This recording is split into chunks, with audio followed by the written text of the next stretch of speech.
Welcome back to a brand new episode of Full Metal RPG. I'm your host, Brendan Carrion. Today, we're doing a real special episode, one in our ongoing deep dive series, where we do a deep dive into a role-playing book, but we also make a character for that game. And so we have assembled the crew from last time. We did this, which was Vampire Masquerade 5th Edition, and we got like the old school RPG homies crew. I brought along my high school chum, Eric Manch. Eric, what's up? It's good to see you again, buddy. How you doing, Brendan? How you doing all? Good to see you all again. And we can actually see you now. Yes, I can see you all. It's wonderful to see you all in 2 dimensions. It's wonderful to be brought here with the magic of technology. It's great. It's great to be here. Thank you. Yeah, I don't think you and I actually ever played Cyberpunk together in high school, but we certainly were part of the group that was playing Cyberpunk in various little collective hubs, right? So this is kind of a trip down memory lane, like 90s style role playing. So we got the 90s crew back in effect. Richard's here. Richard's gonna be running the game for us. What up, Richard? Not much, man. Just here, ready to birth some new edge runners. So I'm very happy to be here, and we got plenty to work through. So yeah. Oh, we do indeed. 3 pages. Oh boy, as though if you wanted to use the PDF that actually like calculates everything for you once you put stuff in there, we could also do that. So anyway, yeah, golly. Anyway, Richard, you brought your high school chum, Paul, back on the show to help us review the game. Paul, welcome. Hey, everybody. It's good to be back. Yeah. I mean, we did play. Did you play a Nate's Cyberpunk game ever? Did you? I can't remember if I played a little bit of it. Actually, my first exposure that I remember anyway was actually with Woodfin, who just joined the Discord. Right. Oh yeah. What up to Woodfin, man? What up? Yeah. Well, I'm sure we'll drag Woodfin in on something eventually. So, well, speaking of those who we were trying to drag in, I was trying to drag in OG Full Metal RPG host Ben Bailey, and that motherfucker flaked the fuck out. So we are down one Ben today. Anybody who's a fan of Ben and the content that Ben creates for the show, please write Ben at wherethefuckwhereyou.com and express your discontent with him double booking on us. So thanks Ben. A fan of Ben. Yes. I am a fan of Ben as well, and I specifically petitioned him to do some stuff for us because he and I did play a lot of Cyberpunk together back in the 90s, and I really wanted him to remake his classic 90s character whose name I will not say because the name of the character was transgressive at the time. He has some mixed feelings about it now, and he didn't know if he wanted to even do that character again. But I thought it'd be like a double dose of nostalgia from the 90s and nostalgia from the early days of Full Metal RPG. But Ben had other things to do today, so I guess we are gonna have to get rolling without him. Richard, so last time we did one of these character creations, Chris Handley ran us through it, and we didn't really have like a starting concept to draw from. It was kind of just like we were just making characters sort of in a void, and that's cool. We're in high school and we kind of did that before. You just show up, maybe you like have a Vampire the Masquerade character sheet and you're like in your Trapper Keeper or whatever, and you kind of just like sneakily put it on top of your notes and make a character in class, like absent any kind of context of the game that your GM is going to run. But what I kind of wanted for this one was to maybe do something with like a little bit more focus so that we'd make a characters that would fit into a game. So I've asked Richard to pitch a game to us, and he's had like a month to think about the game. Well, a month for a paragraph. I got a paragraph, but what I want to say before you wrote it this morning. Don't lie. You wrote it this morning. It was like 2 days ago, but yes. What was funny is I had this idea, and while I'm reading for the deep dive, I found that they already had this idea built into the lore. So we're gonna tie it into lore, which is something I never do. I fucking never do anything with lore. So you're running a canon game now, dude. You are dangerously close to becoming a Vampire the Masquerade player. I changed the name because I didn't like the name, so I changed the name. But we'll get to that in a minute. So. Cool. All right. Well, great. So Richard's going to pitch us the game, and then the three of us are going to make characters that would at least, like, I'm assuming that we're all acting in good faith, and we're going to make characters that actually fit into the story. I was joking on the Discord earlier that I'm going to make a med tech because, in a sense of obtuseness, I don't understand why there's a med tech class in here, but I will actually make a real character. So, all right, Richard, you have the floor, my friend. You are the GM. I'm going to step aside now. The year is 2045, and the world is recovering from the Fourth Corporate War that ravaged the land, air, and sea.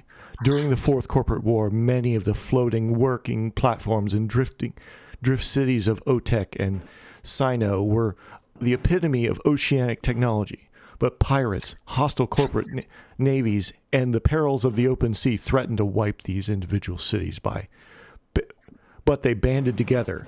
In a loose confederation, these drift cities, more properly now called drift nations, are now small nation states unto themselves, located in international waters with their own defense systems, making them hubs of international shipping, export, a true no man's land of free living, fringe folk, and as terminals for the expanding trade network that has replaced the old shipping webs from before the war. The drift nations are now centered on of both pirate and legitimate nomad activities. Welcome to Neo Sea Land. Okay, so is this the libertarian floating cities we're always hearing about? Yes, sir. Oh my goodness. All right. So question, is this a literal floating city? Is this like a water world type situation? So imagine like if you took, yes, there were some small floating cities, like taking like oil derricks and like then like putting them all together into like basically each derrick is like a block, and then taking like and this is something you kind of see in Snow Crash where they like put like a oil tanker and an old cargo ship and an aircraft carrier together and then put a bunch of boats around it. So it becomes this giant floating flotilla that's just on the waves, like moving around. This is more like the oil derricks where it's more stable in one place, but it's in, I imagine Neo Sea Land is off the west coast of Florida. Shout out to Paul here. And it's the other west coast. Right, the other west coast. And and you have basically all of the ports during the Fourth Corporate War, like they basically were killing each other's trade routes in order to kill production of all the corporations. So all the ports are basically trashed at this point. So these hubs of these cities are actually really important for trade, and also centers to go and find the lost cargo, the lost ships with all the goods and raw materials they lost during the Fourth Corporate War. Oh, so there's kind of like ships just floating around on the ocean that have been like lost at sea, and just like they're full of stuff. So it's almost kind of like a space Hulk kind of thing. Yep. People are like out there looking for Hulks. Yeah, there's Hulks running around, and there's also the deeps, which there are underwater installations and cities all over the world that are kind of somewhat lost because they kind of got cut off. So there's a lot of potential for you guys could be pirates. You guys could, you guys can go exploring lost underwater cities. You could, go find these tankers. The old net, which I don't know if you guys have gotten that far, but basically the internet as we know it today is gone. And there's only these like subnets that are like citywide that kind of have small links to other cities. So as a net runner or something like that, you would have to you kind of have to go to a place to use their technology. So it's kind of a bit more compartmentalized. It's getting rid of the cell phone problem is what they're really. Well, it's getting rid of the Netrunner doesn't go on the adventure problem. Right. Like, Too. everybody's dropping in except the Netrunner who's across town in a fortress somewhere, and you can't actually touch them. Right. They specifically wrote that so that you have to go to a place. Everybody figured out air gap networks is the shit. So you have if anybody wants to play a Netrunner. They kind of reverse engineer it, right? Because like they didn't want everyone accessing the internet, I guess, through cell phones. I guess so that you had to like specifically jack in. So they had to like make some sort of cyber apocalypse. Right. Which is what happened, right? Yeah. Pretty much. Rogue AI just basically took over cyberspace. Yep. Well, I will pretend to be young Anakin Skywalker here for just a second and go, I've been wondering, Master Qui-Gon, what is Sealand? Since we're in Neo Sealand. Well, Sealand was this experiment back in the day for this libertarian paradise of a small internet nation in international waters. It's about the size of a small oil derrick. And the person that founded Neo Sealand loved that idea so much that they wanted to call themselves Neo Sealand. So I highly encourage anyone that is watching this to Google Prince Roy and the Principality of Sealand. It's a fantastic, crazy person story. Mm-hmm. That's why I renamed it. Because in canon, this is actually Atlantis. And I was like, that fucking sucks. Fuck you. Yeah, dude. Nice job. No, seriously. Good job, Richard. Yeah, way better. Way better. So what's the population of Neo Sealand? His name was Richard Sealand. No. I wasn't going to name the founder until we needed that, but like I was just thinking whoever founded or the group that founded it was in love with that, and maybe it changed hands a couple times since then, but they kept the name. I'm just I'm preemptively X-carding any BioShock references, just so you know. Right. Fair enough. Preemptive BioShock, preemptive X-card. Boom, slamming it. That's right. Yeah. This also means edge watch or something. I learned this from hanging out with my straight edge guys who I play Esoteric Enterprises with. So it has dual uses. Oh, that's what you want in a safety mechanism, is for it to be ambiguous. Yeah. So anyway, to move on, there are 3 ways to make a character in Cyberpunk Red. And that is basically there are these templates that you can kind of use. And then there's kind of like a half method where like some things are predetermined. I'm not going to use that giant book. I'm going to use the PDF I have already open. And let's see, what's it called here? Because it's kind of,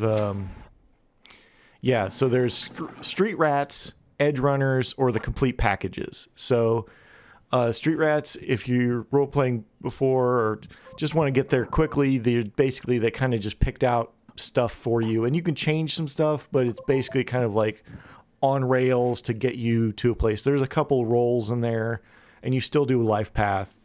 Edge runner gives you some flexibility, but doesn't require you to really get nitty pick with all the different skills and stuff. And then there's the complete package where you go through and you spend all the points, and this is somewhat close to the old school original method, but what's funny to me is when you're reading this book and you come across this thing called the complete package, you're like, oh, they did all the work for you. And then they're like, no, it's the opposite of that. Right. They actually want you to do all the work. And I'm like, what's the complete package about that? I feel like you guys completely missold this to me. Yeah. So which one do you want to run for us, Richard? Because you're the GM, and like as the GM, you would traditionally set the pace at the table. Right. If we all showed up, we all rocked up to your house. You know, of course, like I'll role play being Ben Bailey right now, and I'll be like, I want to play the complete package because I want to get all my customization options, and I know I can work the system harder than the book will work it for me. But then somebody else will be like, I don't want this to take 2 hours. Can we be street rats, please? So what do you choose? I would like to say, because I did when I ran a one shot of this, I did all the character creation with templates because I was doing all the pre-gens, right? So like as a game master, it's just going to take forever to. But since you have many hands, I think at minimum edge runner, because I think you get a little more into the grit. But I don't know about the complete package because that's quite a bit, and we're doing a live stream here, so yeah, I don't know if people want to see us like reading a bunch of cyberware entries and like kind of like sounding out the words to ourselves and stuff. That sounds not great. So I'm with you. Edge runner sounds fine. All right, so I think edge runner. And I think the most fun part, and I think the most performative part about this is the life path part of this. And especially, I'm super excited about, because I didn't do life path for the templates for a one shot because I wasn't going to bring their histories in because it would take too long to explain. But there's some cool new life path stuff in here that I think it's fun for people to watch. So I think you think so? Well, man, I disagree with that take highly. Sure. I think the life paths are fucking terrible, but go ahead. Well, I mean, that's part of finding out. Like, so I think, at least rolling the life paths and, and they're now individualized to each class or a role. So that's a little more closer to an interesting thing. But you can, of course, like all life path stuff, you can completely ignore it. Just choose something off the list or make it up. That's fine too. Yeah. So if you want to make something up in whatever part of the life path or the making up your character, like what is it? Your cultural origins. Would you like to roll your cultural origins, or would you like to pick your cultural origins, or just decide your cultural origins? I'm open to all those things. So I'm an OSR guy, so I'm going to roll everything. Anything I have the opportunity to roll, I'm rolling. Fair I want enough. to see a complete sort of polyglot of like just stuff on this character sheet to really just be like, well, what kind of wacky shit is this game going to make me play? You know what I'm saying? Right. I want to test the tolerances on it. Sure. And we can, that's totally a good option. So we're going to, we got some life path fans in the chat over in the Twitch. So what up, Nolan? Nolan, have you read the life paths in the current one? Have you read them? I mean, have you actually read the entries? Yeah, I don't think he has. But because he hasn't played in our game. Well, that's true. I didn't. The same game I played with you. Right, because I didn't do life paths, and somebody's like roll everything. So we got they maybe goblins, maybe a goblin roll everything. So roll everything. So okay, cool. So I'm cool what's with next, that. man? So we're gonna do the edge runner. Which, let me change my PDF because I had to split my screen. So we're going to go, first we're going to pick a role. Okay. So the roles are, there's some questions I have in here. We'll talk about those later. So there's the rocker boy, which is kind of the charisma, street. You don't have to be a rocker. You can be whoever. You just use your charisma and your performance to gain followers and have them do things for you effectively. And then we have the solo. So you can start your own cult as a rocker. Absolutely, that you can play a street preacher, as as I've seen people do before. So, well, let me just ask. We all have the book, right? Showalter, do you have the book? Yeah, I got the PDF up. Cool. Yeah. So why don't we just call out what we want to play? Like who has a solid class they want to play? Well, I was gonna read through them as part of a but we can the cultists can hear him. Yeah. And okay. you guys decide, and I'll read these out. And you got the solo, which is the combat monster. They are the street samurai from Shadowrun. They are like all about the combat. You've got the net runner, right? And then the net runner, which is your hacker, your tech. But then you have the tech, which is all about building tech and making tech and using tech. And And then you have the med tech, which is the effectively doctor, but called med tech. And then you have the media, which is like your Spider Jerusalems, your, they're there to break the story and bring the people the truth. Then you have the exec, which used to be called the corp. So you're trying to work from the inside to bring ruination to the corporations, or, build your own domination power, whatever you're. And then you got the lawman, which used to be the cop. Enough said about that. And then you have the fixer, which is like you do street deals, you make deals, you find information, stuff like that. And you have the nomad, which is kind of the transportation specialist, the your Mad Max, your whatnot.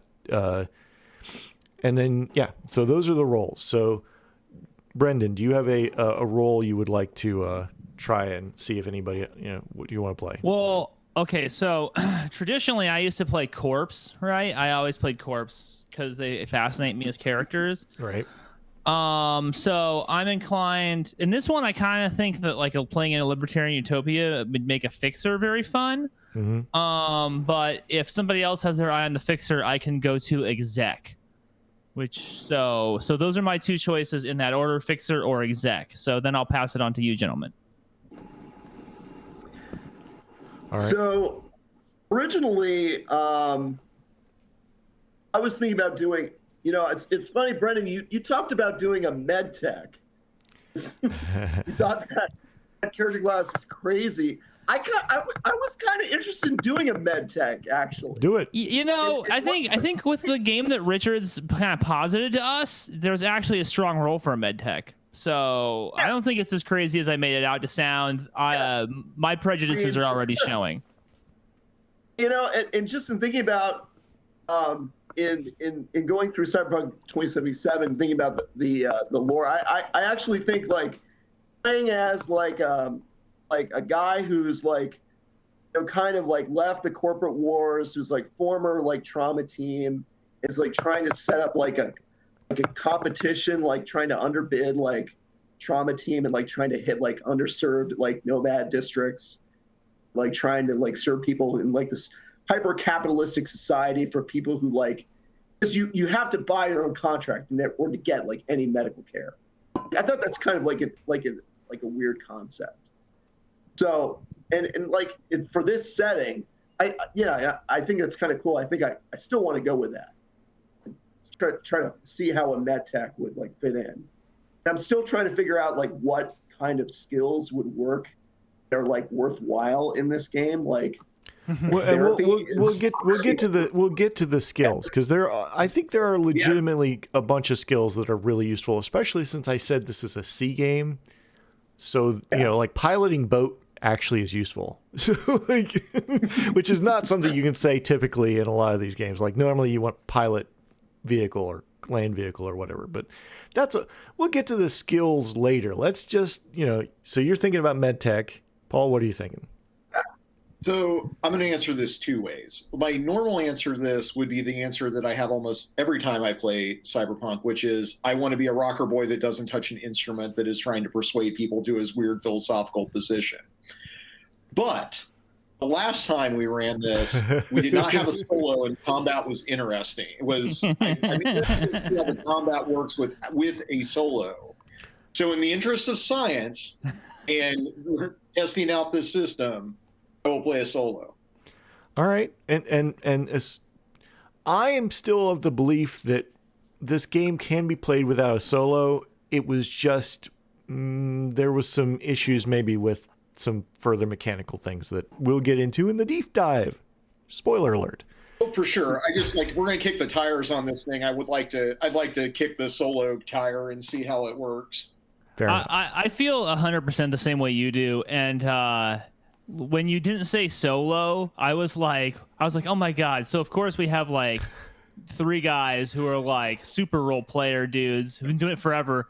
And of course we all have bizarro desires to play the weird fringe characters. So no one's going to touch the solo. So I'll take the solo if absolutely have to. But if you're gonna jump on that grenade, then that's totally fine. I think that probably Fixer. You're gonna take one for a team and play the character class we all fought over in high school, right? Exactly. Oh, Right. I want to be the solo this time. It's my turn. All right, great. So I'm a Fixer, med tech, solo is what I'm hearing. That's a great combination, and I love it. I don't think there's a bad fucking love combination because I'm fully willing to go down philosophical rabbit holes. So like, we get, but in if you want to be more typical cyberpunk, this combat is a portion of it. So, okay, so go ahead and set your appropriate roll ability to 4. So everybody starts at a 4. So a 4. Wait, where is that on the character? so you're playing a Fixer.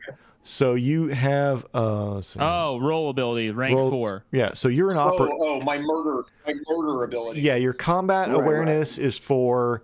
Your Mine's called operator is 4, and then the med tech is medicine of 4.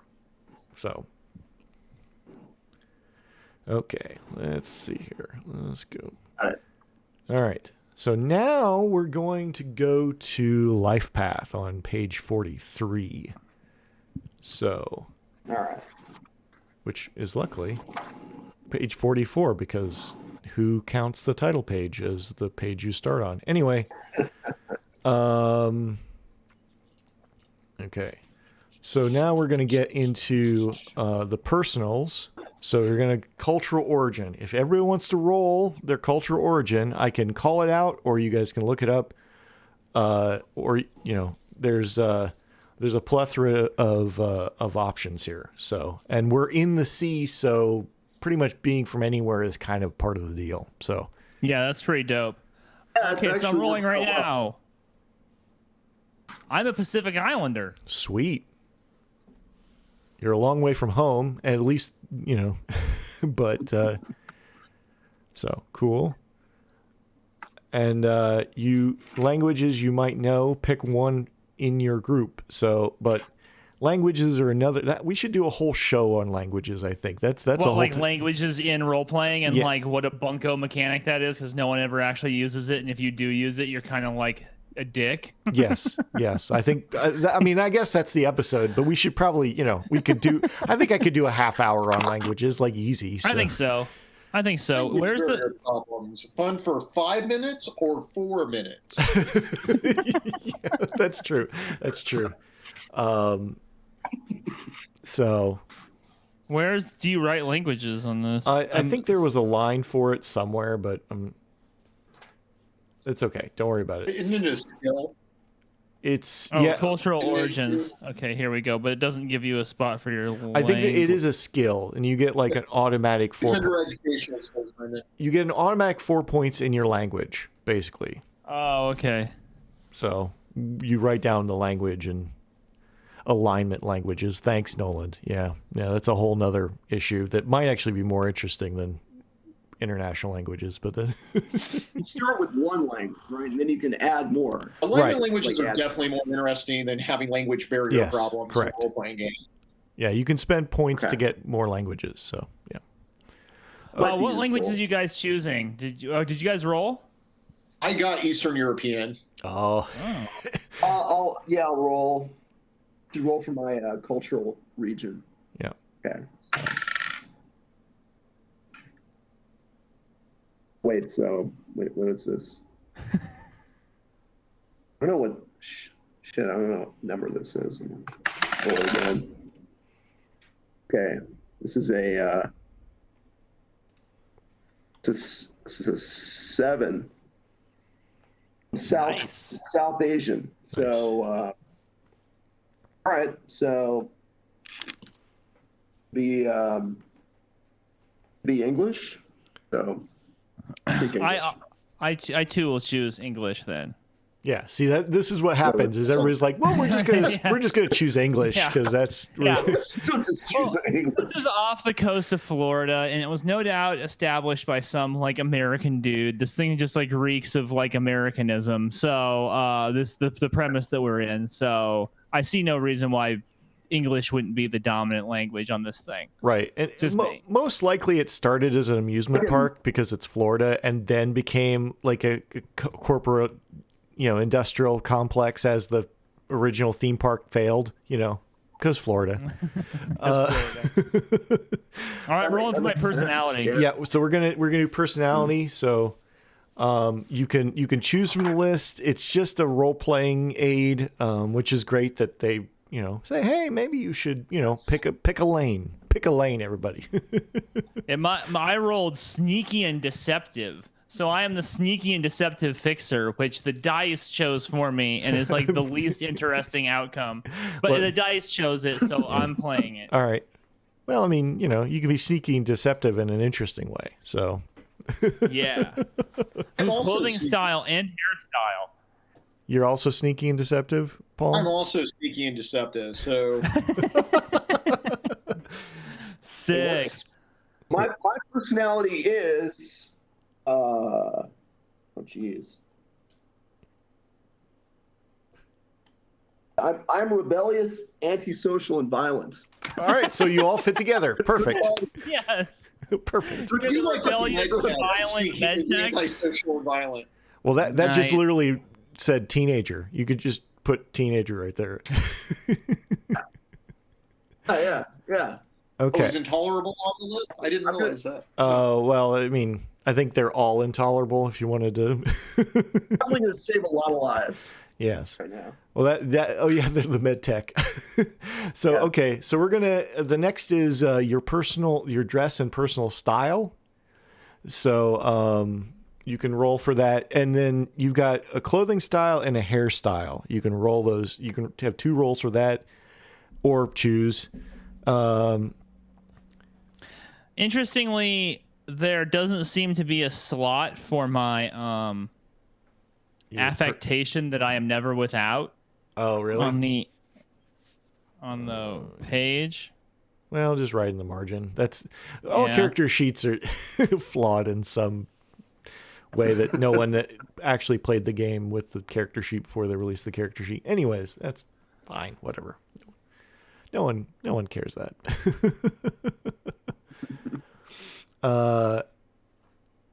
Yeah, the affliction you're never without. Your tattoos. How could you be without your tattoos? Like Yeah, exactly. I don't know how that works. Mirror shades, clearly. Nice. Yeah. Actually, what I rolled. Nice. Mirror shades, nice. And in the open sea, you're going to need some mirror shades, even if it's cloudy and red all the time, because they say that the world kind of had a red shift in its atmosphere for a few years after all the rocks hit and all the bombs went off, and that sort of went away. But I was like, no, in my world, it's still cloudy and it's still red. Because why would you give that up? If you're going to call this the time of red, why would you give up red sky? Right. Yeah. Yeah, it's just more cyberpunk. Like, it's a hat on a hat, but that's sort of cyberpunk too. So I have a question. So there's 2 columns for the clothing style and hairstyle. So does that mean you roll twice? Yeah, I think you roll twice, because otherwise. Oh yeah, definitely roll twice. So that you can be like, have your. Yeah. So I'm Asia Pop and clothing style. Nice. And which fits. And long and straight. Okay. Yeah. So that works. Yeah, that's a style that can be embraced, I think, pretty easily. So my most valued person is myself. Yeah, Paul. I am bohemian, which I am interpreting as like, early 2000 hipsters with the skinny jeans and. Nice. And my affectation that I'm never without is my ritual scars. Don't leave your ritual scars at Very home, much. Yeah. very much with a med tech. I think I can do a lot with that. I think that fits my character. It's okay. Yeah. So everybody got their clothing styles, hairstyles, and affectations. So then we got the motivation and relationship box here. So what do you value the most is a D10 you can roll. So like money, honor, your word, honesty, knowledge, which is going to be kind of... Dude, I am... Which I actually really like for a solo, like that it's not just I am a killing machine with no ties to anyone. Like I like the family man. Yeah, no, that I always liked having that. See, that's what I was about to say. Is I am just rolling an edgelord here. The tables are creating an edgelord for me. It's like, what do you value most? My word. What's your most valued person? Myself. Are you What is sure your you're rolling, personality? Brendan? Are you sure you're rolling? Deceptive. Are you just like setting the die where you want it and just picking? Because that's fine too. But I'm just saying, like, you don't have to say you're rolling. So this is kind of interesting. So my motivation is family. And I like almost everyone, so I'm kind of like the Dominic Toretto of Nice. the group, kind of a Fast and Furious Oh, character. good. Yeah. Nice. I love it. I love it. We're a family. It's all about the family. We're a family. All right. About family. What? How do you feel about most people? That's another role you can make. So if you...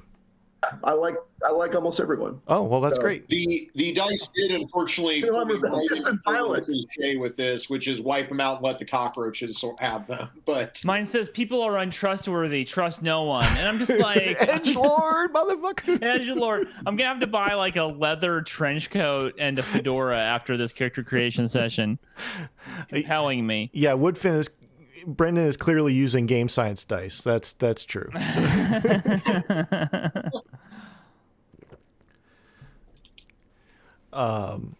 Things I value the most, or most valued person in my life, Right. is going to be Well, yeah, most valued person, and then most valued a possession. personal hero.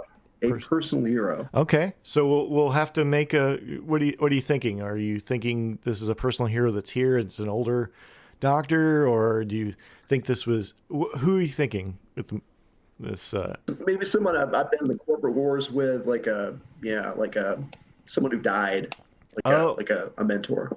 Well, I think they should be alive. I mean, I think that's more interesting if they're alive. Oh. Maybe they're dead inside. I mean, that you could be like Lieutenant Dan, like that they're like. Yeah. I think that's a much better choice for a game from a game master perspective, so I can at least hook you in with them. It's like, That's someone I'm trying to live up to. right? That's Yeah. good. Yeah. Mm-hmm. Sweet. What, Brendan? No, nothing. I'm just reading some comments. Okay.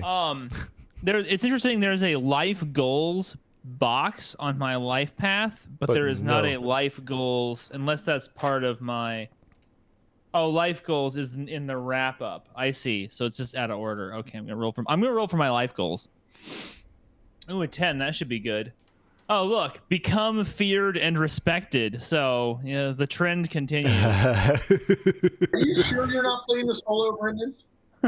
Seriously, I don't know. And my most treasured possession is a book. A All right. diary. So I think it's going to be a book. That's a rare Something, object. Yeah. Something maybe from before the pre-read, brief time of the red. Yeah, like an important, rare book. Something. My guy's a reader. So Like Captain to Kirk read. has that rare book. Remember that? He has like an actual book. yeah. That was the shit. Yeah. Actual book. And my most valued person is not the family that is what I value most, but rather my pet fox. Your pet fox. Oh. Is it Wow. interesting? That's an interesting pet to have at sea.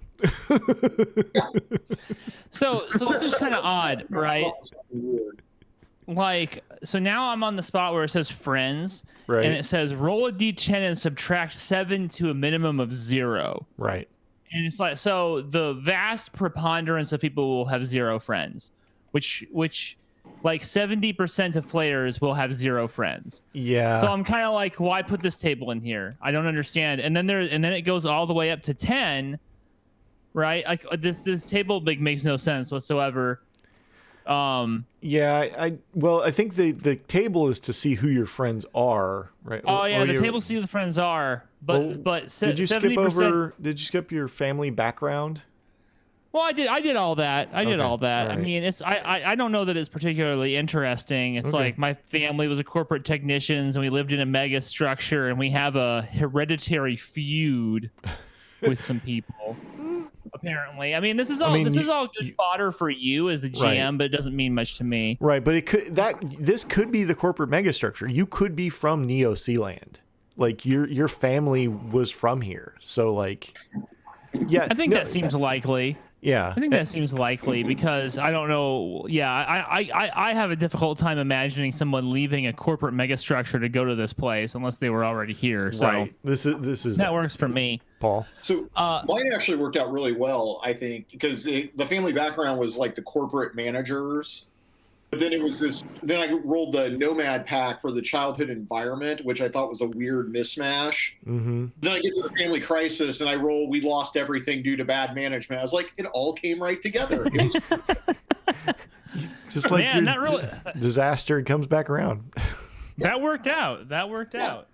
So I did roll 0 friends, which along with the others, the remaining 6 out of 10 players will do. So yeah, I think that could be tweaked. I think that's one of the things is like I think I would recommend a game master go through these charts and tailor them for their specific game they want to run, so the players are a bit more closely tied to the environment.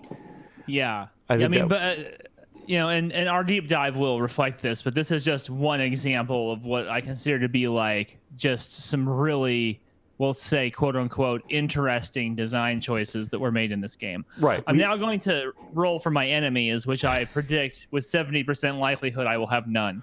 Oh man. Yeah. That needs. How did you do that math in your head so fast? I know. Yeah, I know. Hey, guess what, guys? I'm also enemy free. I'm kind of friend bullshit. free, but also enemy free. I'm just everything's coming up Brendan in this one. I think I would rule as a game master if you go through all 3 of the friends, enemies, and I think the big wins and big losses, tragic love, or all 4 of the charts, and you get 0, then you're gonna pick one and you're gonna take something off of it. So that would be my rule as a game master, is you're gonna take something out of this life path thing. Because otherwise, I find it, like you do, Brendan, to be useless. So if you can keep rolling 70%, like I can totally understand. So I also have a 70% chance of not having any tragic love affairs. Right. I've just given my life to the streets. Hang on. Well, I think they overcorrected because originally in 2020, there's like you get like something of every year you're alive past 16, you get something, and that can take forever. Where in this. I want you to at least have 1 or 2. I liked in the preview box, the intro box, everybody had 1 of every category or something like that, and I think that's closer. I think like just 1 or 2 from the categories would be more than sufficient for the beginning of a campaign. Yeah, and they can make all the rest of it up as they go. So. Yeah. So are you ruling that right now, or are you? If you get to the end of the charts and you don't have one of these things, then go pick one and take it. Well, I'm gonna randomize. I am in that position with Brendan, so I'm gonna be doing that. That's fine. Did you manage? Did you get the same thing? Did you? No. So far, I'm looking good. My ex-friend is my enemy, and basically, my family is scattered to the winds, and I came from an urban homeless background. That's where perhaps my ex-friend is a result of that, and so far I think it's all coming together. All right. It's all coming up Millhouse. You're the 30%. Yeah. I mean, 30% of the time works every time. My friend is a partner or mentor. My friend is a partner mentor, so you could be the source of the book, perhaps, or the personal hero. Yeah. That's I think I like that your enemy is your personal hero. I think that would be really interesting. Yeah, that could, yeah. Like it just really tears you up inside every time they move against you because you're like, Kill your heroes. Yeah.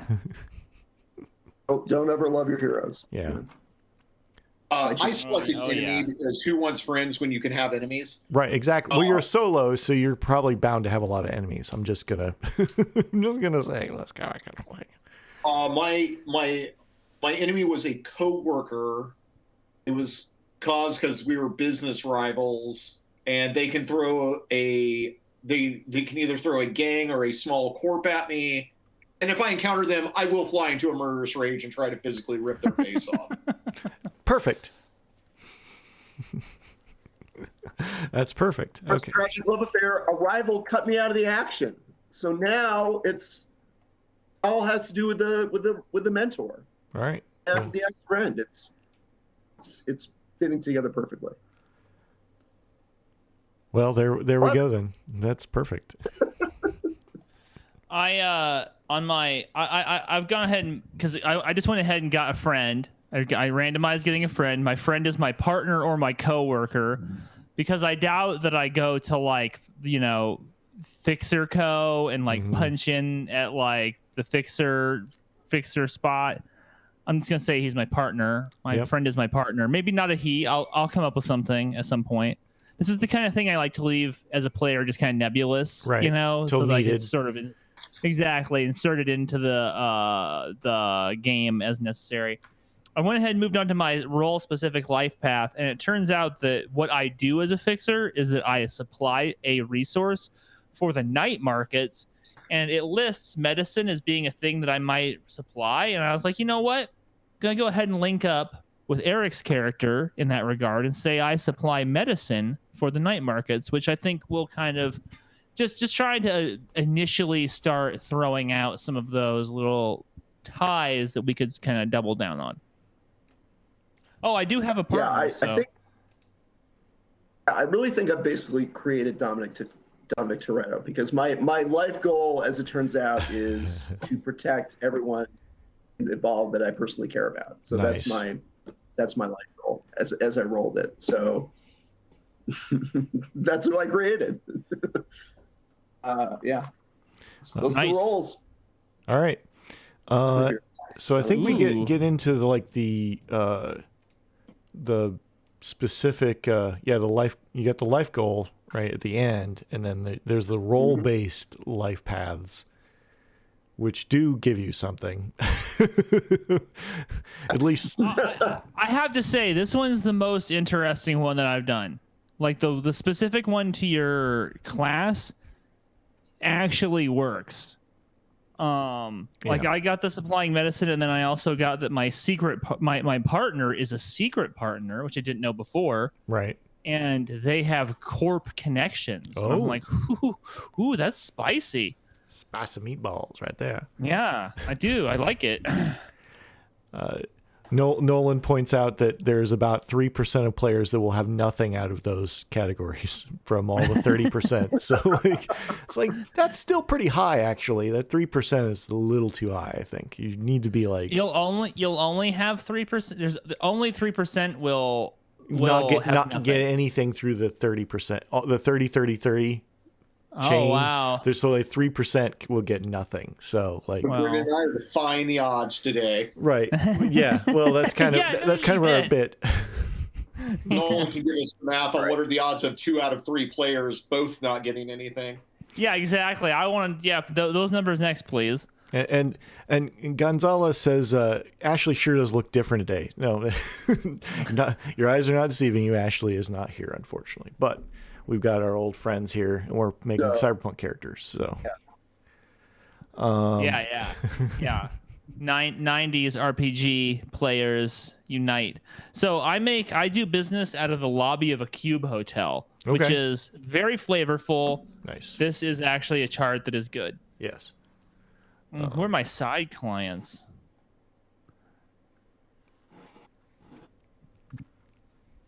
I am a street muscle for hire that's willing to bend the rules. There is a fixer who sees me as a threat that's gunning for me, and apparently I operate in a corporate zone. Cool.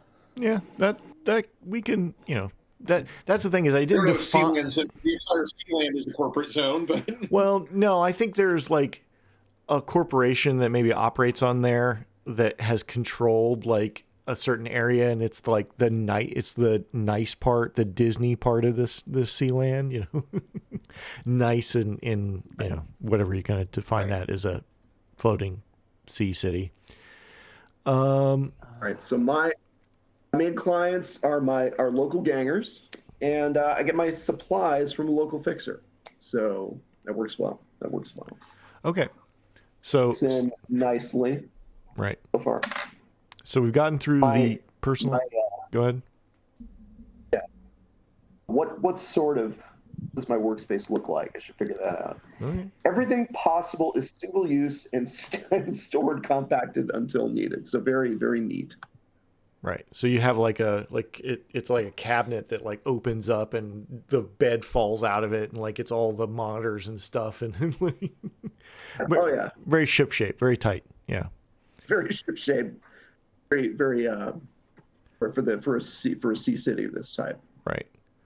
Surprised. Okay. So cool. So we've got the life paths done. I believe that is and I do like the ads they have sprinkled through here. But anyway, those are nice. I agree.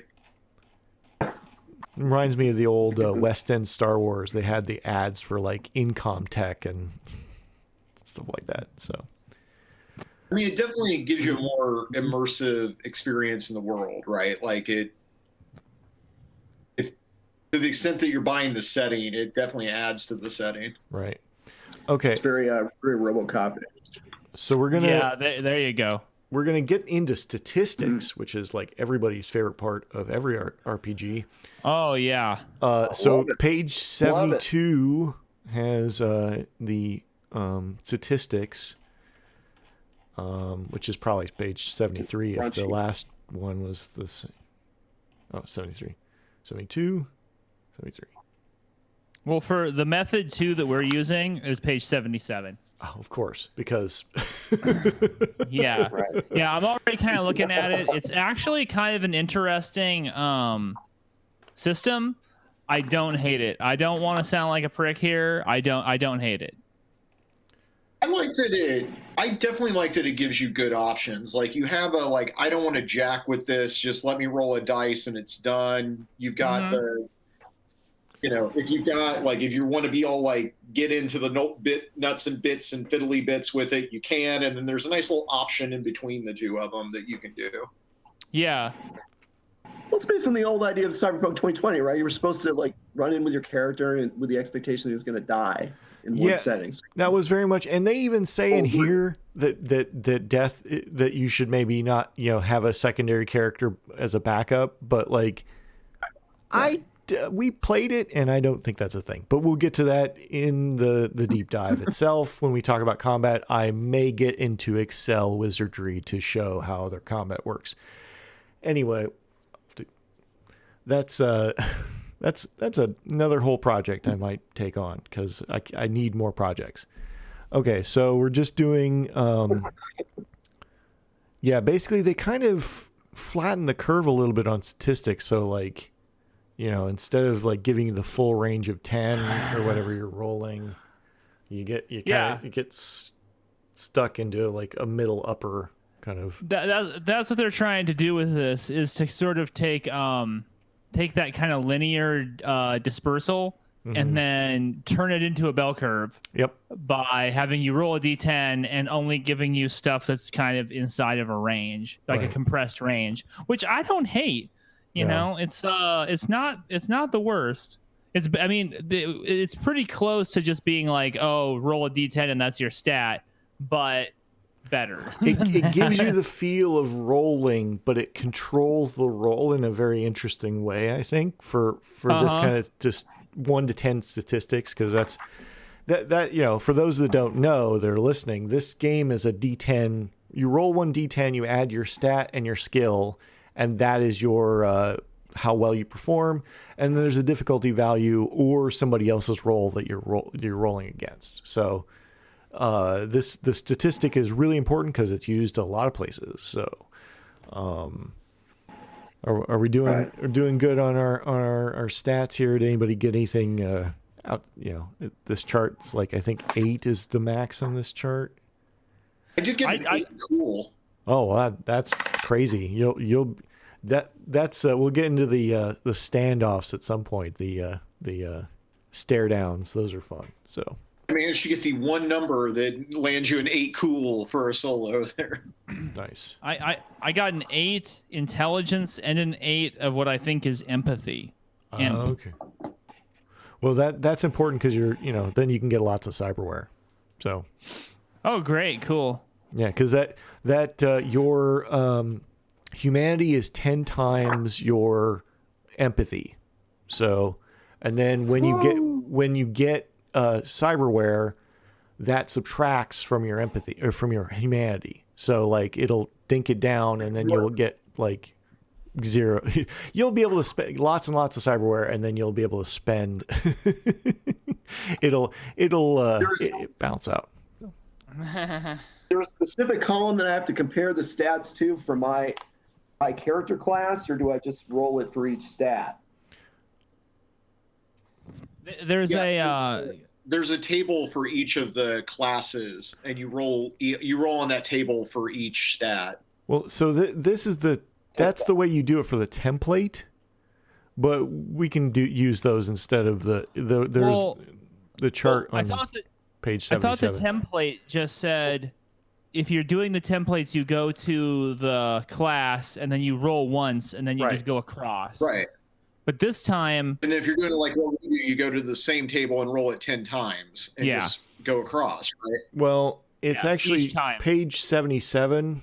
I'm fine with what you guys did. I don't really care. But on page 77, method 2, Edge Runner Fast and Dirty, when using the Edge Runner option, you will once again move to the template of your character roll. This time you will roll 10 for stat individual. Oh, yeah, I see what they did. I see what they did because I was thinking this chart was the chart you roll on anyway. Because I'm trying to run a show and roll characters at the same time. Anyway, roll a 1 for like intelligence for like a med tech or something like that. Does that mean I get a 1? Just a really shitty, stupid attack. That's fine. Yeah, no, they don't. It doesn't make a bad character. I don't think these charts make bad characters. That's an advantage. Yeah. They make interesting characters. If you go ahead. Sorry, go ahead. Well, one of the things that is kind of interesting is also that they don't lock like a roll of 1 to being the crappiest result and a roll of 10 to being the best result. They mix it all up, so you can never just sit there and be like, "Oh, I'm rolling so hot and I'm getting all the best stuff." No. So it does mess with the curve a little bit, which I really like. Yeah. Or if you have a game science die, it prevents you from getting the same number. That's true. It does kind of separate it from how good or bad your die is. The curve is independent of that. We're gonna get so much hate mail over that. Oh, I'm sure they'll give me shit on it for days. It's fine. I'm okay with that. I do want to touch on something before we go off of the stats. And we're not doing it, but in this method 3, there was something, and as soon as I saw it, it bugged the hell out of me. Is when you go in there to doing the point buy on page 78, it has like the rank of character. Yep. And there's minor supporting character, starting character, major supporting character, minor hero, major hero. And this is just like a stylistic thing. But it drives me crazy that they have like supporting character in there as a PC. Like, you're the PC, you're the goddamn hero of the show, you're the protagonist. Like, sorry, just that like supporting character thing in there drove me crazy when I saw it. Right. Yeah, that's a little weird. I think I would have just said easy, easy game, hard game, or something like that, I would have rated it in difficulty as opposed to like what the characters were. But Right. Yeah. Let's see here, and then we go to your derived stats, which are on page 79. Cool. So just start filling these out. Yep, just fill those. derived stats. Right, Let's which are- see. So Oh boy, Matt. yeah, it's not too bad. Fortunately.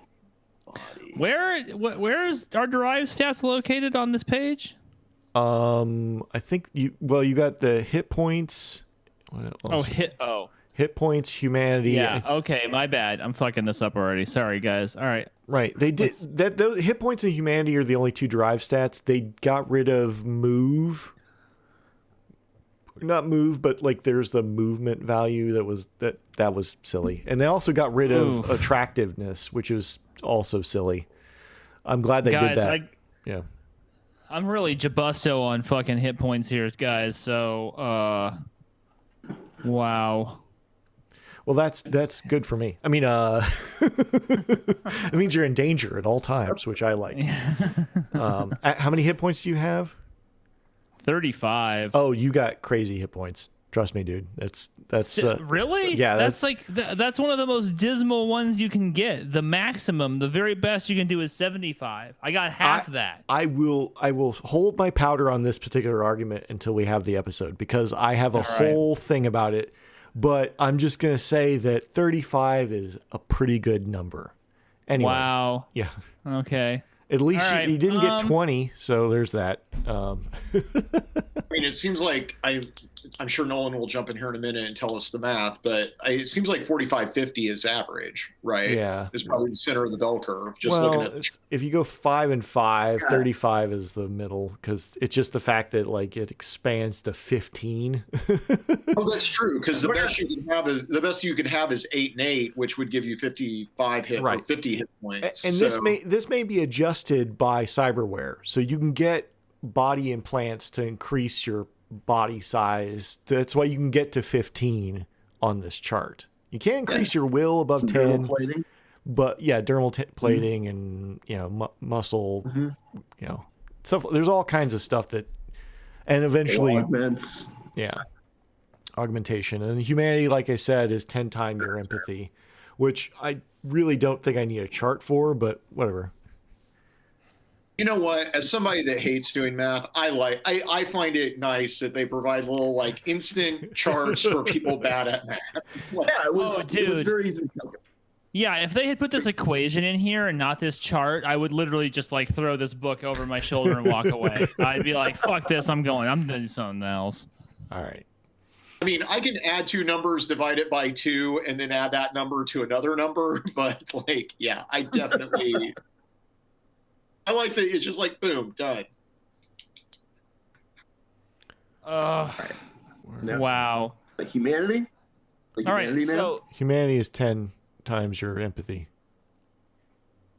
10 times empathy, right? Oh, so I got a lot of empathy. Oh, I got tons of humanity. Well, we'll fix that soon enough. Also, another thing that I like is the fact that they basically made your humanity your sanity. So if you see something terrible, the GM's supposed to dock you humanity. So. Oh. That's pretty cool. Yeah. I like that as it actually makes the world worse, which I kind of like. So, okay. So what am I supposed to do with these skills? All right. I do not understand what I'm supposed to do. Well, here. I'm trying to find the let's go to page 88. 88 for the edge run. Oh, it's got a link. Oh, this PDF got better. I figured out there were hyperlinks. That's better.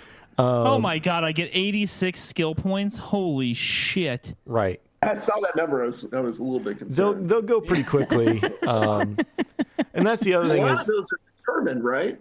So you Under get the edge runner plan. Right. Yeah. Basically, it's a package of skills that you get to spend your points in.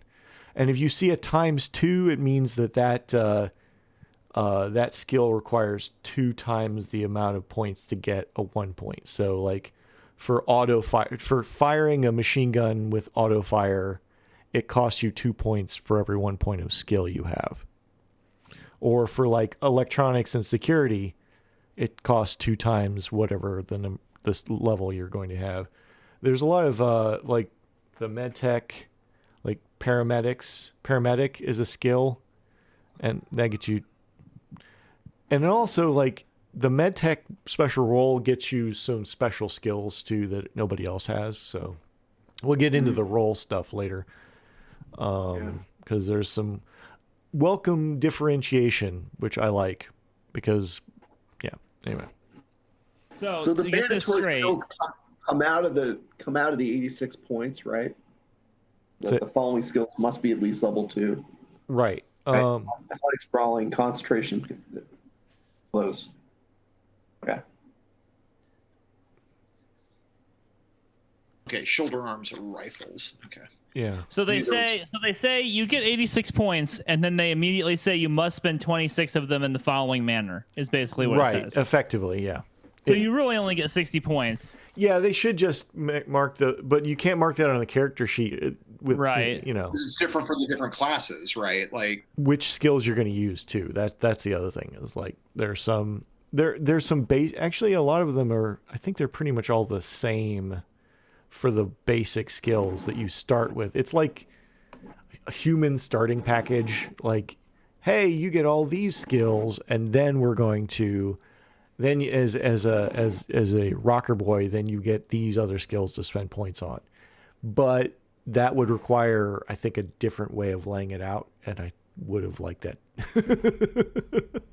Yeah, I also would like the skills to have, because what they did is they put them in these like by alphabetical order, by skill sets, and not by skill. Yep. And so then it doesn't translate. It doesn't translate, Yeah. and that was a real bummer. When I was gonna try and like create some characters before this, before my one shot I ran, and then I started to go through this, and I was like, nope, template, because I don't want to like write all this stuff down like this. So I have to say, this is a real 90s experience. Oh yeah, this is like, once you have to like kind of like disconnect alphabetical order from this list. Just like, okay, it's under this subcategory here. This is very 90s. Much to my chagrin. I was like, guys, you could have just put this in the order you put on the character sheet and would have been done. Yeah, It's like this is definitely one of those like too smart for their own good style role-playing games. Brendan, something I just noticed on here, the ones that you have to put at least 2 in, they're bolded on the character sheet. Yeah, no, that is true. I've kind of noticing that as well. At least they let you like where you can visually pick it out of the sheet, which is nice. It kind of helps. It kind of helps. There's a lot of stuff that's already kind of bolded, and so you know what? I'm just gonna go ahead and put 2 in everything that is, as you said, is bolded, rather than looking around for bolded things, if that makes sense. Okay, I literally have a skill called conversation. I am not chuffed on that. Wait, oh god, what does that say? What is that? I'm gonna have to look at that. What's this say? I'm looking for it too.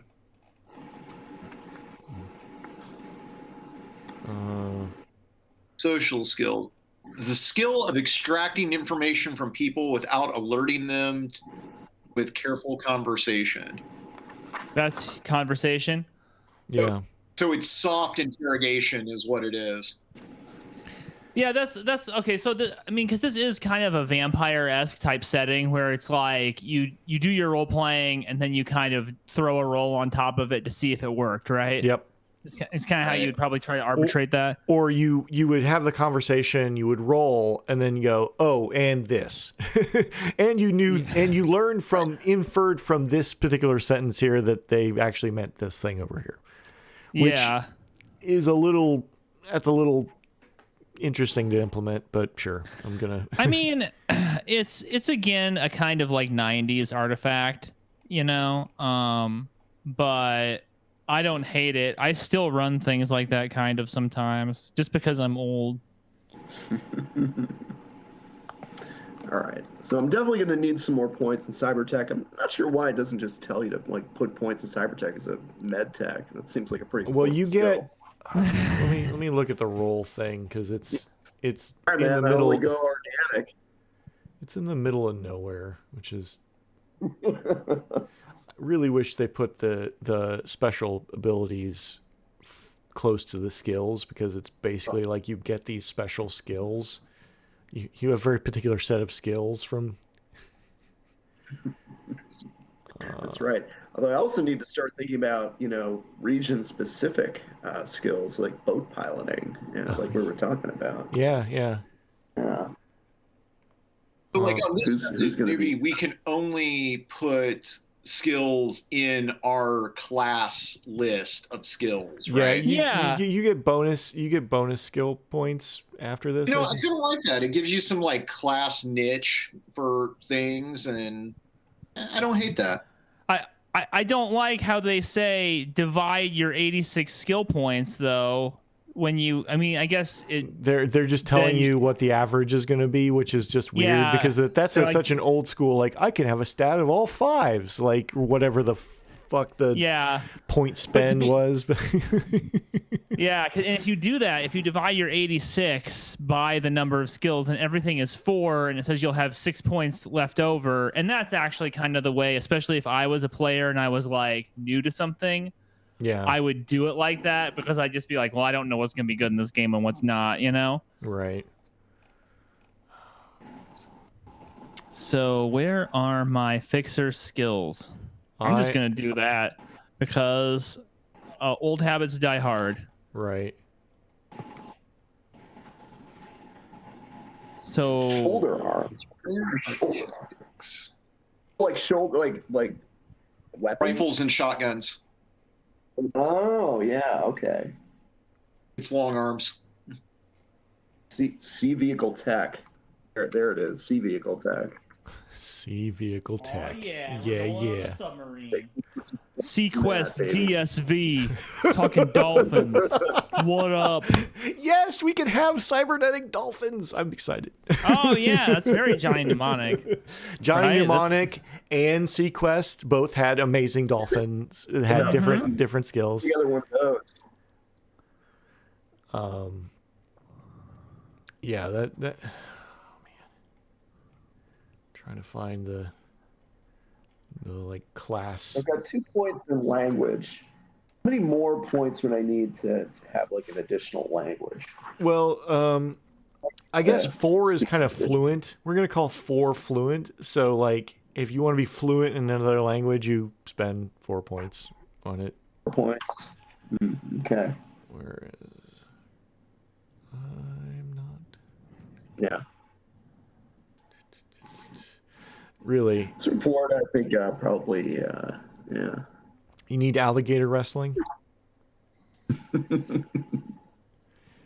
Oh, don't think we wouldn't get into some sort of marsh boat races as well, like, or chases. I mean, because we're off Florida, like. We're gonna cyber pythons are probably gonna be a thing at some point. Like there's so many. It writes itself practically. Being a cyberpunk in Florida practically writes itself. Yeah. Like, is there gonna be called like mega crack? Is like mega crack gonna be a thing? Mega meth. Super crack. Like we don't have a crack anymore. We only have super crack as the future. Cyber guanas. Cyber guanas. Thanks, Woodvin. Oh man, yeah. That's there's just oh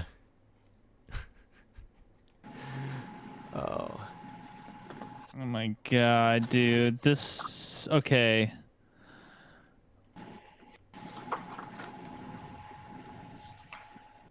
All right, so that's good for repairing it. Is there actually a different skill for actually like piloting a boat? I thought there was, but maybe I'm wrong because there's like a dozen piloting skills.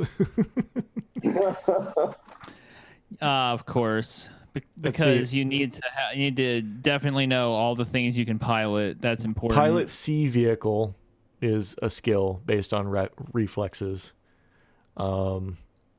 Yeah, actually, no, there's only 1, 2, 3, 4 driving skills, control skills, or whatever. So there's drive land vehicle, pilot air vehicle, pilot sea vehicle, and riding is apparently a skill you need in the cyber future, even though the horses are dead, but whatever.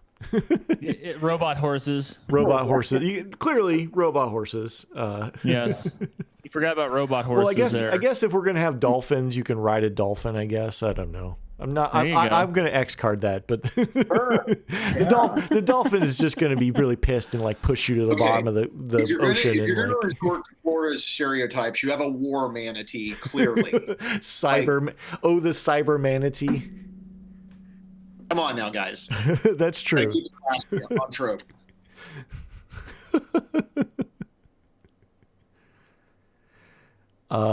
The pilot air vehicle is a ×2 Woodfin. Everything else is straight. So 1 point for point. He was asking if the pilot skills were still multi point affairs and only being a yes, indeed. And they don't have like 6 million different martial arts in here either, which is pretty nice because that was with different pluses for every single move you made. That was a thing. Possible topics for future shows. Making a distinction between brawling and martial arts. Racist or super racist? Yeah, man, I need to write this shit down. Well, like that company that came out with Asian Magic book recently and decided they didn't want to live no more. It's like, I'm just saying, when if you're just boxing, that costs 1 skill point, but if you're doing kung fu, that costs 2. Right. Yeah, they did consider boxing a martial art, so they differentiated between brawling and boxing, which was also kind of weird, but yeah, that's certainly a strange thing. So it just seems to me like you would resolve the question the same way you would like somebody that has no training with a gun picks up a gun and shoot. You have a mechanic for that. Right. So use the same mechanic for when somebody tries to kill someone with their bare hands and doesn't know some sort of martial art or some sort of fighting technique. Anyway, I digress. Right. By the way, I hope somebody can pilot a boat because I can't. Yeah, me neither. I also cannot do that. My reflexes are 7. They're decent, so I got a couple points in pilot sea vehicle, so I can handle it. Got this. You got this. So, okay, you know what? I'll go ahead and drop my last 2 points into pilot sea vehicle also. Just please, so that somebody be able to move a boat, because I specifically made this sea thing because I wanted somebody to have to like deal with the environment, because otherwise we could just play Night City, which is like half this book. So like, well, wait, is there swimming? Is there swimming on here? Do I know how to swim? Let me see if there's swimming. I don't. Was swimming a thing? I think that's athletics. I think they because swimming used to be a thing. Yeah, remember how in addition to like 19 pilot skills, it used to be like any type of physical activity would be a separate skill in a 90s style game, like Dark Conspiracy. Yeah, I think they didn't. Yeah, they didn't. Okay, thank God. Yeah. But would it be athletics or wilderness survival, Richard? I would rule you could use either. I'm gonna say it's either, because clearly those are it's in the Venn diagram.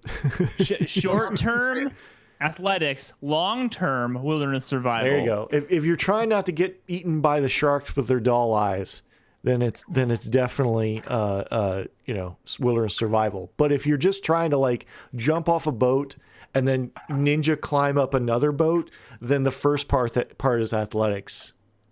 Actually, no, it's both athletics. So never mind. Never mind. Wait. If jumping in is an athletics check, Richard, then I'm not going to jump in. I'm just going to allow my body to fall in. No, I think it's rad for you to jump in. I'm just thinking how you want to get there fast. if you just wanted to get there, I'd be like, I'm not going to make you roll to swim unless there are sharks or a riptide or some other reason why we're rolling. But I just had to make sure that it was that there was no swimming on here, just in case we were doing like a gunfight on a bridge and then fell into some water and we all realized none of us had swimming and it was just game over. TPK. Which that kind of thing can happen. Yeah. I think they definitely at least reduce some of that. Like there are some definite edits in here that are in the skills, which people have said, oh, there are too many skills. I'm like, yeah, I think this is a modern game. So modern games require specialization. That's like the modern world. You don't necessarily know if you know how to fix an engine, you don't necessarily know how to fix a cyber arm. Like it's just not a thing. Like I can band-aid it together, but I can't necessarily fix it. So Richard, I just want to make sure I'm not missing something on here, because like I'm looking through here and I don't see where there, like on any of these skill lists, where there is a pilot sea vehicle or anything. And my understanding, and that's why I want you to correct me if I'm wrong, is we're only allowed to take the skills off of like the solo skill list or the skill list. Am I missing something? Yeah, I think you're missing something, but I think there's actually some more points coming at some point. But the problem, of course, with how massive this book is it's massive. And Can't you just put points on whatever like additional ones that you want? I mean, you get a bunch of points, right? Yeah, I mean, you could go ahead and after you break everything into fours, you could kind of min-max and be like, well, I don't really care about X, or based on because this is like a level plus stat system, you could be like, oh, well, where am I good with like attributes, and pair that like against abilities to kind of find like some nice middle grounds. Just classic Vampire the Masquerade shit. That's what I'm doing. I'm looking at this and I'm looking at shoulder arms. I'm figuring I want to have like a heavy pistol in case I get in a firefight. So I'm putting a couple points with that. Oh yeah, and nothing can be above 6 points. So sure, but you could conceivably go through here and have like a bunch of sixes in the most critical shit. Yeah, no, clearly. This is just that one. This is very classic. This is very VTM, where you can almost, as a good player, intuit what you're going to make a bunch of rolls on, and be like, "Well, those are definitely going to have to be sixes." And then I'm trying to see if there's because it doesn't say you can do anything else, but I'm going to rule that yes, you could anything that's not like spend it on whatever you want. It's just you're required to spend on the initial, and it's suggested you spend on all these other ones. Yeah, because I think like as written, it locks you into the skills for your class. And I think that's maybe a design flaw. Because I thought there was like I thought there were some bonus points you got or something, but maybe not. I'm looking for something and it's not coming, so I'm gonna just rule that if I was making characters, especially for this campaign of Neo Sealand, like you're going to have somebody to be able to pilot a boat. And since that's not on the list, you think that, do the Nomads get Neo pilot sea vessel? I don't think they do. They get drive land vehicle. Right. Yeah, we're being proactive about boat piloting. Definitely. Right. Yeah. But yeah, I don't see it. So, and I love that and they're the only ones who get to drive land vehicle either, for that matter. Right. I'm just gonna say list. You guys that can make some weird characters as written. Yeah, I think they want like shit. Nobody you can't get anywhere. Well, I think it's more of a like you can drive, and it says specifically there's no test to drive. You can just drive, but if you want to do something fancy, or you're in a dangerous situation, then you roll. It has toned it down a little bit because it used to be like, no, you rolled every time you did something. It didn't matter. But in this case, but I think somebody being good with boats is good. And that's one of those things I don't like, the fact that these skill descriptions are like 100 pages away. So like Oh, right. And you know what, Page? I forgot about this. That pages 81 through 85 have the complete like reference list of what skill pairs with what Yeah, it's on the character sheet. attribute. Yeah. Oh, yeah. I'm not looking at the character sheet right now, but yeah. Oh, okay. Yeah, yeah. In the actually they did provide or I found a PDF character sheet that like took your stats, populated across the character sheet, and then once you put points, it did the add for you, so you didn't have to like, because computers exist. I mean, I like an old-fashioned character sheet as much as anybody, but like there's some systems that just really be helped by it. Just do a spreadsheet for me. Yeah, because the skill descriptions start on like page 131, and you're getting your skills on page 70. So, or Well, the one that gets me on the PDF, why don't they just hyperlink it back to wherever it is where you just click, go right to it? Yeah. Well, they do have hyperlinks in this PDF. They're the red markers, but they don't hyperlink the skills, which would be really nice to do. Okay, so once you've got your skills and you then get a Oh my god. you get weapons and armor are next.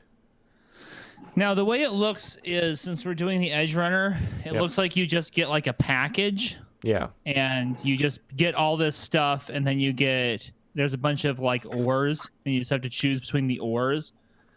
It's Yep. Page. And it's like some basic shit. They definitely have some built-in redundancy, which is kind of hilarious. Well, that is page 98. Yeah. And I have to say, like, this is the part of Cyberpunk, old school Cyberpunk, that I hated the most, is like the fiddly little gear, keeping track of money. Yeah.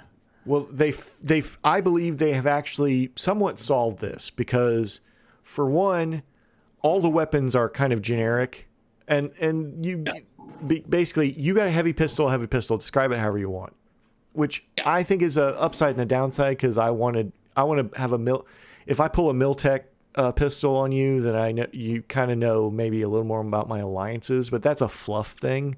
Like if I pull an Arasaka pistol, like probably somebody from who. So you want to do the gear porn thing? Is kind of what I'm hearing. You kind of want the old. I'm not gonna. I don't necessarily want to do that, but I like that idea a lot. I'm gonna say that this is much easier to as somebody that had to do somebody that had to do 6 characters. This was much easier, but like, and all these weapons do the same damage. But I would have liked like, hey, these are the 16 very heavy pistols. If you would like to describe them as any of these, like just put it below. If you want to do that, it'd be cool if they did one of those catalogs. What they used to call those catalogs? The Chromebooks. Oh, Chromebooks. It'd be cool if they did a Chromebook that kind of like fleshed it out and made it a little bit more like an in-world document. Right. Yeah, they did. I agree that the system. They'll do that. They'll do that, and they do a little more fleshing out in the economic section at the back, but they don't. They'll do a weapons catalog almost invariably. Like this, that's like on the roadmap of whenever they want to really. They're going to do it. Apparently, they shocked me. This is the thing that I was like, "Where is my table of tables?" Right. This is an old school game. I need my table of tables. They're coming out with a GM screen, I think, in the next month or two. So that will at least alleviate one of my problems. When I was running it, I had 3 copies of the book open, 2 PDFs and 1 physical copy during combat. Anyway, do we want to talk about how everybody's running around with armored hoodies yet? No, we don't. We'll talk about. We can talk about armor. The armor has 2 locations, so you can, and you have a body armor and a head armor. But all the armor in here gives you a body and a head armor of the value of the same thing. War hoodie. Yeah, so you basically all have war hoodies, or like there's for some reason that it's all helmets. So I always hated the helmet thing in Cyberpunk. My corp back in the day used to have a helmet, which really bothered me. It's kind of interesting that they just give you the body armor for the helmet now. It's still perplexing, this idea that everybody's walking around wearing like armored trilbies or something. yeah, like there's a Thomas whole Jane. Well, if everyone's walking around with it, then like, what's the point of having it? Right. Like, Touche. well, but there's Touche. mechanically in combat, and we'll get that at some point. It's got a super light plasteel armored. It's supposed to give a tactical option of being able to like I aim at the head, but like the problem is all the armor gives you the same armor on the head of the body. So yes, if you get through the armor on the head, it like multiplies the damage, but like it also increases the difficulty to hit. So like it doesn't really. I think the other problem is like anytime you start introducing a mechanic like that, there's going to be an optimal way of doing it. It's either going to be optimal to always go for a headshot, or it's never optimal to go for a headshot. Right. So like, yeah. You end up it's like the Eldritch Blast Warlock. Like, well, I know what I'm doing this round. And I know what I'm doing next round. I'm first I'm going to cast Eldritch Blast, and then I'm going to sit here and regret playing a Warlock. Right. So, and then it's basically like, I think that's pretty much, I mean, you can get into cyberware, you get a cyberware package as well. So like for edge runners, you get the outfit and gear, and then the next thing would be your cyberware, I believe. And that pretty much putting the cyber into the punk, and yeah. Yeah, the game kind of now descends into like a resource management thing about like spending increasingly high numbers of Eurobucks to buy increasingly specific things like bags of kibble and glow sticks. Well, like and this is where my eyes roll to the back of my head. But for character creation, we don't do that anymore. For character creation, we don't do that anymore. You just take these packages for at least the edge runner and the template, and then if you want to buy some more shit, you can use your money to do so, but you don't have to. And like for the your allowance. Say again? Yeah, use your allowance, and if you want to spend your allowance, you can spend your allowance. I mean, it does say that you get like, it says, oh, unlike edge runners. Okay, so sorry, I was accidentally. You see, this is the problem with the way that they put the 3 character creation things. And instead of this is one of the things you were talking about early on, Richard. And I didn't quite grok what you were saying when you were first talking to me about it, and you had I was like, what's he mean? And you're right. What they did is they took 3 different character creation things and they sliced them up by subject, and then they mixed them. Yep. Right. So it's like I'm sitting here. I'm like trying to look at my package. I'm trying to look at my cyberware package for my edge runner, but I'm accidentally on the complete package like table, and I'm like, I have 2,500 Eurobucks to spend on cyberware. That sounds so fucking tedious and boring. And it is if I'm the kind of guy who plays edge runner, but the complete package guy is gonna fucking love that. You know what I'm saying? Yeah. And then you go to page 117, and you see what cyberware they've picked out for your character to start with, which is likely the stuff that I would choose anyway. Yeah, because it's the basic enough stuff. Yeah, for the Well, and I really like this again because, as I alluded to a couple times now, like I don't like the fiddly bits of Cyberpunk. I never have. So I just kind of like, great. There's a one size fits all solo cyber package. Great. Like, if I want to know more, find out more. And that's pretty much it, if I recall correctly. Yeah. And then, of course, they go into what is on your character sheet on page 120 after you've clearly filled it out if you've been following along. So nice. Yeah, that should have been page, I don't know, 20. 20? That's 100 pages. So then that's pretty much how to make a cyberpunk character as an edge runner. You just take the things, you make the and/ors, and that's pretty much it, which is actually, we've futzed around here. It took us less time than it used to take us to make these characters, for sure. It's actually not bad. This is actually a pretty good beer and pretzels character creation, and you can see where it has the potential for like unlimited ceiling for your friends who really want to get in under the hood and start tearing it apart. I'm not gonna lie, this experience has actually softened my view of the game a little bit, because spoilers, I'm gonna be giving this game a bad review, but I kind of actually dig this a little bit. Interacting with it a little bit makes me feel a little bit better, and I could actually see myself running this because it's not a complete slog, you know? Right. And the fact is, like, to me, the reason that this comes alive as a game master is the life path and all of the different, like, things that let me get hooks into your character so we can have interesting stories later. So yes, that whole life path part is kind of, it's like, really, do I need to know this right now if I'm just going to be walking around in my mirrored shades and my leather trench coat blasting fools? Like, not really, but Here's the thing. It's not that I think that you don't need to know it. I actually really like the stuff that is for the specific roles. But the stuff that's before the specific roles is really it's completely superfluous. It's not even good. Yeah. There are entire games right now that are based around the idea of rolling on cascading tables to determine who your character is and what their motivations are, and they're really brilliant and elegantly written. And this one's just kind of like dumb stuff that like anybody could just come up with on their own. Like, oh, what's your hair color? Your hair color is pink. It's like, well, so what? Like, why did I bother with that? You know what I'm saying? Yeah. This is like a whole page.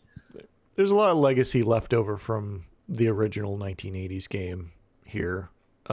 And I think there needed to be maybe some more divorces going on in that idea to see what's out with the new tech to get back to that bleeding edge. But we'll continue that thought next time on Full Metal RPG. But before I want to show some Chrome here, because we talked about Chrome, right? So I want to show them the people watching. I've made a Chrome logo T-shirt that is very reminiscent of our favorite cop, RoboCop, the only cop that is actually RoboCop, right? The only cop that matters, RoboCop. And it's over on our TeePublic store. So go over to our Linktree and check out the Chrome T-shirt, and it's one of my favorite. And I'm also wearing our Dare T-shirt. Nice. So nice. that was a lot of fun. But I'm repping Slow Death Games right now. Wild Streets, yo. I mean, I don't know, I can't really see it, but Wild Streets, Slow Death Games. What up? So I should probably transition over here. Yeah. Right, but I'm in full cyber mode, so I have to Well, this has been real fun. I love hanging out with you guys and doing this. This is like really classic, good time. You two gentlemen, Paul and Eric, you're going to be joining us for the deep dive. Is that correct? Yeah, sure, absolutely. Yeah. Very stoked. I'm very stoked to hear both your thoughts on this book. On Cyberpunk and on the book. So just to join. Mm-hmm. And that'll be coming to you very shortly after you get this character creation drop. Very shortly. Awesome. Hey, good job, Richard. Well done, man. I thought you did a good job like bringing this together. It was a spicy little setting that you gave us. Gave us a little bit of context for what you're doing, so we could kind of picture it a little bit. And I think guiding us through what we were doing worked out well.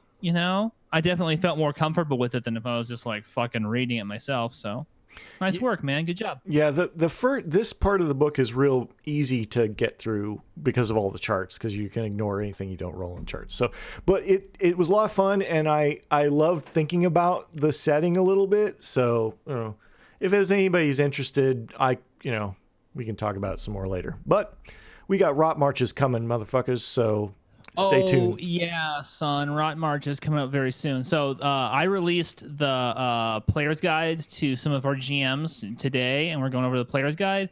The GM's guide will be coming hot on the tails of that player's guide. And so while we're a little bit behind on our launch date, progress continues, and I have high hopes that in April we'll all be playing. So we are closing in on it. We are closing in on it. Excellent. So awesome. All right. Well, hey, thanks for joining us for this episode. Eric, thank you. Paul, thank you. Richard, thank you. And then to all of you who are watching. They're us. Thank you for your comments. Thank you for watching. And thank you to the patrons and to every listener. We really appreciate you. You guys have a good night. All right. Take care.